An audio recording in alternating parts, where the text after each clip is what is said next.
গোপাল দাদা, এই সকাল সকাল কে আবার পিছু ডাকলো? আরে আমি গো আমি। আমি তো আমি নামে কাউকে চিনি না।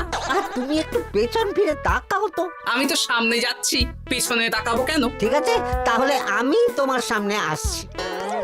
আরে দৌড়াচ্ছ কেন? আরে দাঁড়াও দাঁড়াও বলছি, দাঁড়াও, নইলে কিন্তু আমি মহারাজের কাছে যাব। হ্যাঁ, ও ভোলা তুমি? আরে আগে বলবে তো, আমি করছিলে কেন? একদম কথা ঘোরাবে না গোপাল দাদা। এবার বলো কি বলছি। দেখো, আমি তোমাকে আগের বছর 50 মোহর ধার দিয়েছিলাম। এ কি, তোমার তো মিষ্টির দোকান, ধার দিলে তো লোকে ছুরি কাঁচি ধার দেয়, আর তুমি মোহরে ধার দেওয়ার ব্যবসা শুরু করেছো কবে থেকে বলো দেখি? আবার কথা ঘোরানো শুরু করেছো। আমি এবার কিন্তু সত্যি মহারাজের কাছে যাব। আরে মজা করছি তো। আরে বারবার আমাদের মধ্যে মহারাজকে টেনে আনার কি দরকার বলো তো? সে না হয় টানলাম, তবে তুমি ওই আমার 50 মোহর সুদ সহ কবে ফেরত দেবে বলো তো? আর কিন্তু তোমার হাতে ওই 1 সপ্তাহ সময় আছে। হ্যাঁ, 1 সপ্তাহ মানে কতদিন ভাই? 7 দিন, 7 দিন। 7 দিন? আচ্ছা 7 দিন মানে কত ঘন্টা? 24 গুণ 7, মোট ওই 168 ঘন্টা। ও, অনেক সময় আছে। দেখো গোপাল দাদা, তোমার সাথে কিন্তু আমার ওই কাগজে কলমে লিখিত পড়িত আছে। হ্যাঁ, যদি ওই সময়ের মধ্যে তুমি আমার কাছ থেকে নেওয়া ওই অর্থ আমাকে ফেরত না দিতে পারো, তাহলে কিন্তু তোমার ওই বাড়ি ঘর সব আমার হয়ে যাবে। হ্যাঁ, হ্যাঁ, মনে আছে মনে আছে। এখন রাজসভায় যাই, 168 ঘন্টা পেরিয়ে গেলে চলে এসো, কেমন? বেশ, কথাটা মনে থাকে যেন। হ্যাঁ, তখন আর কিন্তু কোনো চালাকি করতে যাবে না, আমি সোজা মহারাজকে বলে দেব। ঠিক আছে ঠিক আছে।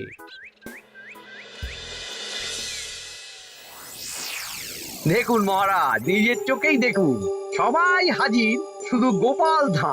সত্যি গোপাল ইদানিং আবার দেরি করে আসা শুরু করেছে। ওকে আচ্ছা করে ধোলাই দিন, তাহলেই চলে আসবে। কাজের কাজ তো কিছু করে না, শুধু বসে থাকে, তাতেও এই। যা বলেছেন মন্ত্রী মশাই। আমার মতে গোপালকে রাজসভাতেই বেঁধে রাখুন, তাহলে আর বাড়িতে যেতেও হবে না, আর দেরি করে আসবেও না। রোজ রোজ গোপাল করে রাজসভায় আসতে দেরি, তাই এবার তার পায়ে পড়াতে হবে বেড়ি। এই তো মহারাজ চলে এসেছি।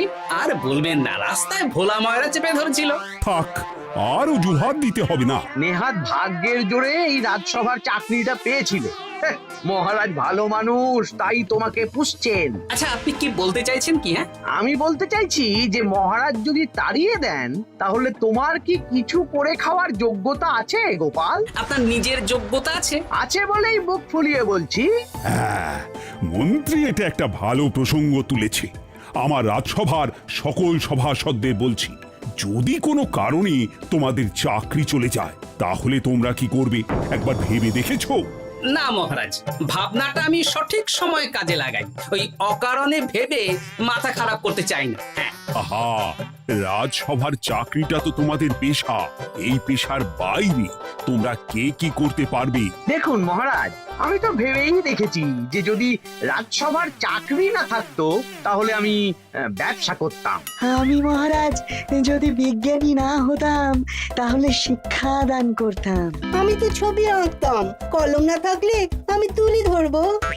আমি কামারশালায় কাজ করতাম। আমার তো ছোটবেলায় মূর্তি বানানোর শখ ছিল, আমি মৃৎশিল্পের কাজ করতাম। কি গোপাল, এবার তুমি বলো। সবাই তো কিছু না কিছু বিকল্প ভাবনা চিন্তা করে রেখেছে। দেখুন মহারাজ, অনেক ভেবে দেখলাম আমার কাজ তো ভাড়ামো, তাই আমি লোক হাসিয়েই পয়সা রোজগার করব। আর বিশেষ কোনো গুণ তো আমার মধ্যে খুঁজে পাচ্ছি না মহারাজ। বেশ, আমি একটা ছোট্ট পরীক্ষা নেব। আজকের পর থেকে আগামী 7 দিন, আর এই 7 দিন তোমরা তোমাদের যা মন চায় সেটা করে রোজগার করবে। আমি তো খেতে ভালোবাসি। তাহলে খাবে। গোপাল হয় মুখ খুলে থাকে, নইলে চোখ বন্ধ করে। ও শুধু দুটো কাজই ভালো করতে পারে।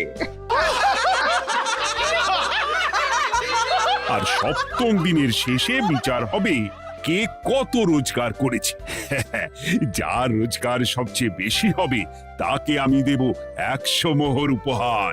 আর মহারাজ, যে সবচেয়ে কম রোজগার করবে তার বেতন থেকে আগামী 10 মাস 10 মোহর করে কাটা হবে। কি রাজি তো? হ্যাঁ, রাজি রাজি। আমি জানি যে গোপাল ফুটো করিও রোজগার করতে পারবে না, তাই গোপালই হারবে। বেশ, আর যদি অন্য কেউ হারে? তাহলে আমি নিজের বেতন থেকে তাকে আগামী 10 মাস 10 মোহর করে দেব। ব্যাস, এবার তোমরা কাজে লেগে পড়ো।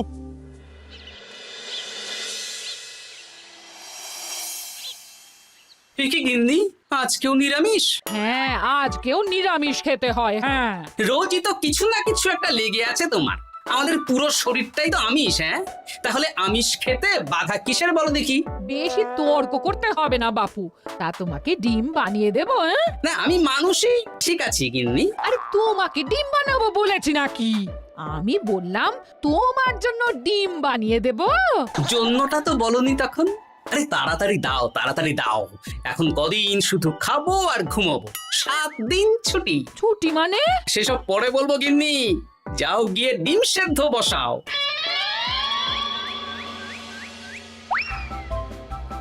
আরে করছোটা কি? বাড়িতে যা মোহর আছে সব তুলে কোথায় নিয়ে যাচ্ছ? আড়ত বাজারে। কেন কেন? তুমি আড়তে গিয়ে কি করবে? আড়তটাই কিনে নেব। কেন? তাহলে খোলা বাজারের সব ব্যবসায়ী আমার কাছে আসতে বাধ্য হবে, আর আমি ভালো মুনাফা রেখে সব বিক্রি করব। এ কি? রাজবাড়ির সুখে চাকরি ছেড়ে দিলে নাকি? না না না, এখন 1 সপ্তাহ ব্যবসা করে মহারাজের কাছে আমার যোগ্যতা প্রমাণ করব। সব পরে বুঝিয়ে বলবো। হ্যাঁ, আমি আপনাকে সব শিখিয়ে দেব। তাহলে ভাই ওই আগামীকাল সকাল থেকে কাজে লেগে পড়বো, কেমন? তাহলে বুঝতে পারলেন তো যে কি করতে হবে? হ্যাঁ হ্যাঁ জমিদার মশাই, কবিতা লেখা যেমন আমার পেশা, তেমনি চিত্রশিল্প আমার নেশা। তাহলে তো আর কোনো চিন্তাই নেই। আশা করি খুব সুন্দর ছবি আঁকবেন। আপনি 1 সপ্তাহ পর এই মন্দির চিনতেই পারবেন না। এই নিন আপনার জন্য 50 মোহর অগ্রিম। মন্দিরের চিত্রকলা শেষ হয়ে গেলে আরো 50 মোহর দেব, ঠিক আছে? বেশ।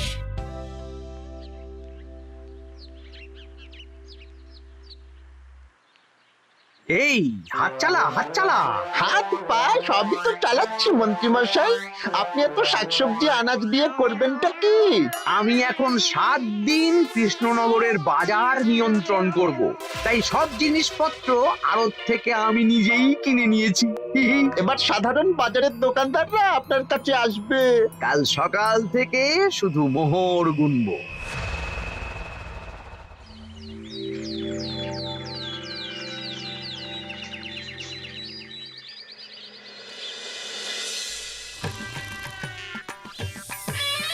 আরে এত বেলা হয়ে গেল, আর কত পড়ে পড়ে তুমি ঘুমোবে? এত লম্বা ছুটি পেয়েছি, এখন তো বিশ্রাম নিতেই হবে গিন্নি। কিন্তু পুকুর ঘাটে গিয়ে তো আমি অন্য কথা শুনলাম। তুমি আবার কি শুনেছো? তোমাদের মহারাজ নাকি বলেছেন আগামী 1 সপ্তাহ তোমরা সকল সভাসদেরা ওই সকল সভাসদেরা নিজের ইচ্ছে মতো কাজ করে রোজগার করব। আমার কাজ তো ভাড়ামো করা, তাই ভাড়ামোর সুযোগ এলে সেটাই করব। কিন্তু যদি সুযোগ না আসে, তাছাড়া যার রোজগার সবচেয়ে কম হবে তার তো বেতন থেকে 100 মোহর কাটা হবে গো। এই খবরও পেয়ে গেছো? বাবা, পুকুর ঘাট না পরনিন্দা পরচর্চা কেন্দ্র? হ্যাঁ, ওসব বাজে কথা বাদ দিয়ে কোনো কাজ শুরু করো, কাজ শুরু করো। এরকম গা এলিয়ে শুয়ে থাকলে ভগবান এসে তোমাকে পয়সা দিয়ে যাবে না গো। গোপাল দাদা, ও গোপাল দাদা, বলছি গোপাল দাদা, কি খবর গো? এই তো গতকাল তোমার সাথে কথা হলো, আজ একেবারে বাড়িতেই চলে এসেছো। তোমার যা হালচাল তাতে তো মনে হচ্ছে ওই কদিন পরে বাড়িটা আমারই হবে। আর সেই আশাতেই বসে থাকো। এই ভোলাময়রা এসেছে কেন গো? এসব কি বলছে? মা ঠাকুরুন, আপনার কাছে আর কি লুকাবো? বহুদিন আগে গোপাল দাদা আমার কাছে 50 মোহর ধার নিয়েছিল। সেই ধারের থেকে 5 মোহরা এখনো আমাকে শোধ করেনি। সে কি? হ্যাঁ, শর্ত অনুযায়ী যদি গোপাল দাদা আগামী ওই 6 দিনের মধ্যে ধার না শোধ করতে পারে তাহলে এই বাড়ি আমার হয়ে যাবে। তুমি আমাকে এত বড় কথা লুকিয়ে রেখেছো? হ্যাঁ, না আমি বলবো বলবো করে বলা হয়ে ওঠেনি আর কি। এবার আপনি দেখুন গিন্নিমা কি করবেন। ভিটে মাটি ছেড়ে কোথায় গিয়ে উঠবেন দেখুন। কি গো, এতেও তোমার হুঁশ হয় না? হ্যাঁ? ধুর, এই অযথা চিন্তা করো না তো, কিছু না কিছু একটা হয়ে যাবে।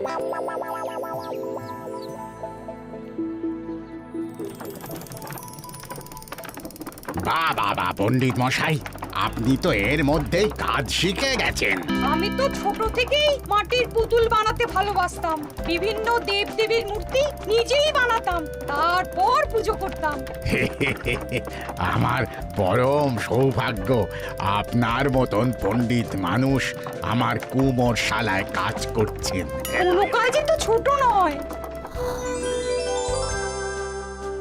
সত্যি সভাকবি মশাই, আপনার তুলিতে জাদু আছে। কি সুন্দর কারুকার্য। সবই আমার মা বাবার দান। আমার বাবা খুব বড় চিত্রশিল্পী ছিলেন, উনি হাতে ধরে আমাকে ছবি আঁকা শিখিয়েছেন। বাহ বাহ বাবা।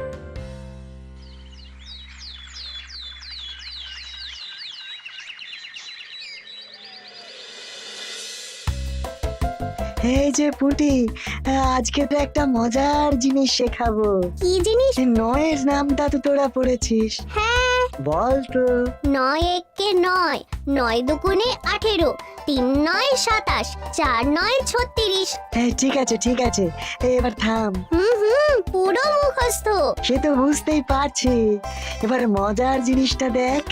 9 কে 9, 9 দুগুণে 18, 18 মানে কি?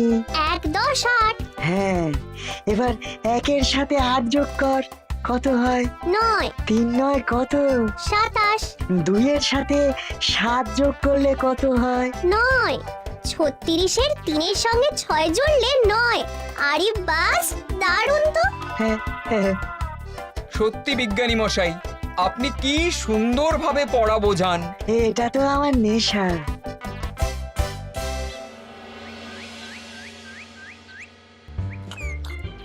বলছি, তুমি তো দিব্যি বাড়িতে বসেই আছো। হ্যাঁ, কিছুই তো করছো না। সত্যি বলো তো, তুমি ভাড়া মোছাড়া আর কি কিছু করতে পারো? হ্যাঁ, এই আদেশ করতে পারি। গেনি, আরেকটু তরকারি দাও তো, জলের ঘটিটা দাও না। যত সব। আচ্ছা, সত্যি তো ভাঁড় না হলে আমি কি হতাম? আমি কুমোর হতাম। মাটির কাজ শুনেছি খুব সোজা। যাই, কুমোর পাড়ায় যাই।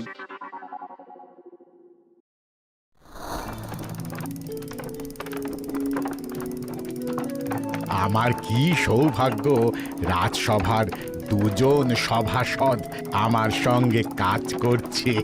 আচ্ছা, এইভাবে ঘোরাবো? এইটা হলো না, হলো না। এটা কি মুড়ির মোয়া নাকি? দাও, আমাকে করতে দাও, তুমি অন্য কিছু করো।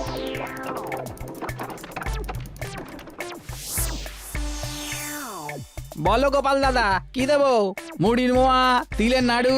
আমি কিনবো না গো, বানাবো। হ্যাঁ, কি বানাবে? ওই মুড়ির মোয়া। কদিনের জন্য আমার একটা কাজ দরকার, বুঝলে? তা বেশ, তাহলে এসো, এই পিছনেই আমার কারখানা। গুড় মুড়ি সব রাখা আছে, বানাও। এই দেখো, এই যে গুড়ের হাঁড়ি আর ওই যে মুড়ির বস্তা, এবারে বানাও। বেশ, আমি তবে সামনে দোকানটা সামলাই।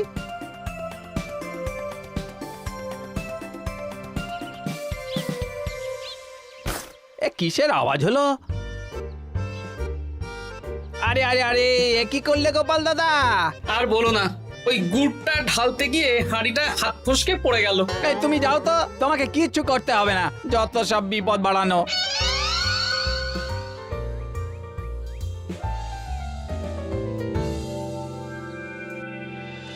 তোমার দ্বারা কিছুই হবে না। হ্যাঁ, সত্যি তো আমার দ্বারা যে কিছুই হবে না গিন্নি। তাহলে তুমি করবেটা কি? এমন করে বলো না গিন্নি, সবারই খারাপ সময় যায়। আর খারাপ ভালো, যে সামান্য মুড়ির মোয়া বানাতে পারে না তার মুখে এসব মানায় না, মানায় না। এদিকে বাজারে সবজির দাম হু হু করে বেড়ে গেছে। তাই নাকি? বলি তুমি জানবে কি করে? কদিন তো শুয়ে বসে আছো, আমি তো বাজার দোকান করি।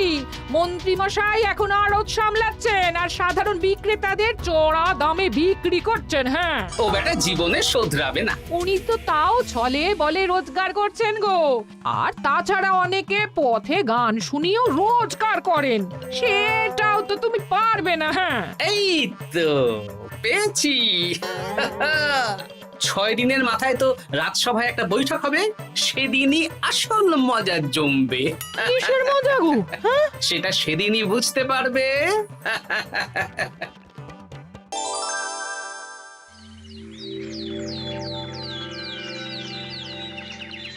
তারপর বলো, আজ তো ষষ্ঠ দিন, আজ অবধি তোমরা কে কত কত রোজগার করেছো? মহারাজ, আমি এখনো অবধি 200 মোহর। বাহ বাহ বাহ!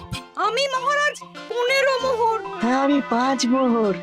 বিভিন্ন বাড়িতে বাচ্চাদের পড়াচ্ছি, শিক্ষাদান করছি দিনরাত। সেনাপতি, আমি 10 মোহর পেয়েছি, আরো পাবো।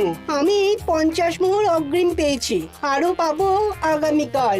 বাহ বাহ বাহ! সবাই তো ভালোই রোজগার করেছো।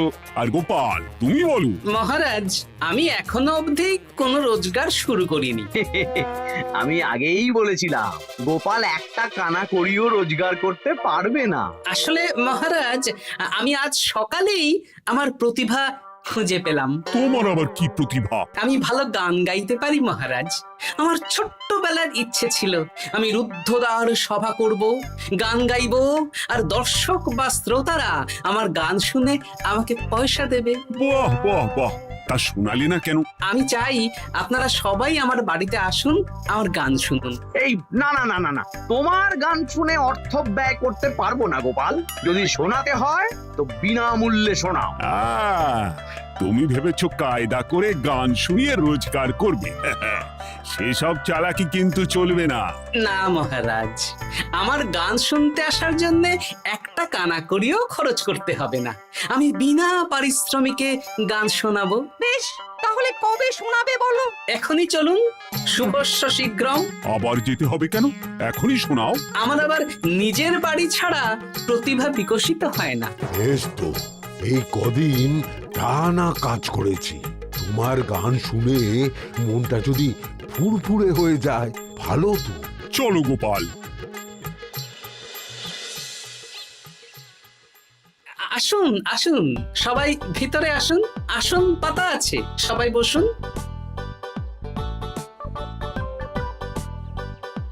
নাও, এবার গান শুরু করো। দাঁড়ান মহারাজ, আমার গান আমি বাইরের লোককে শোনাতে চাই না। কু কু বাবা, আবার কোকিলের মতন আওয়াজ করছে। কু।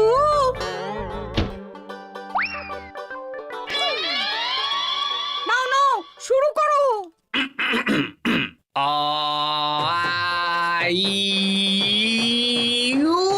ওরে বাবা রে বাবা!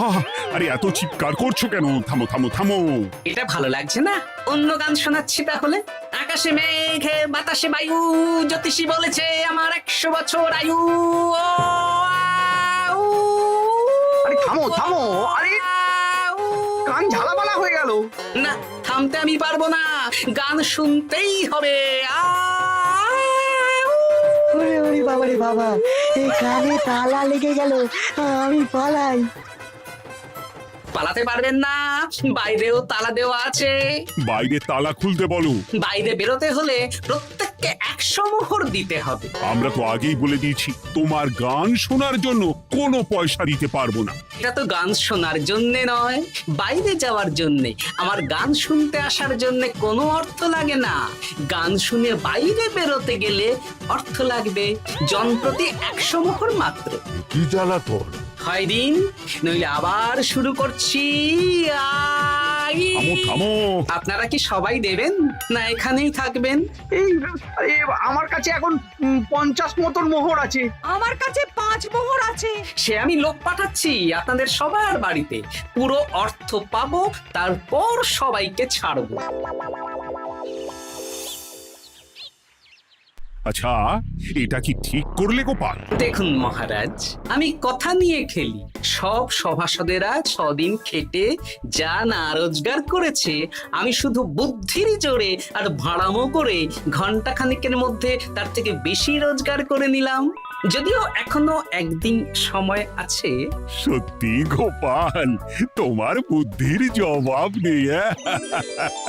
মন্ত্রী মশাই, যে সবচেয়ে কম রোজগার করবে আপনাকে কিন্তু তাকে আগামী 10 মাস 10 মোহর করে দিতে হবে।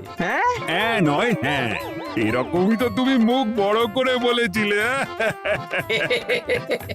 গিন্নি কই গো, ভোলাকে ডেকে আনো, ওর ধার আজকেই শোধ করে দেব। হ্যাঁ যাচ্ছি। হ্যাঁ, আমরাও যাচ্ছি। গোপাল, কালকে রাজসভায় এসে তোমার পুরস্কারের অর্থটাও নিয়ে যেও। সে তো নিশ্চয়ই।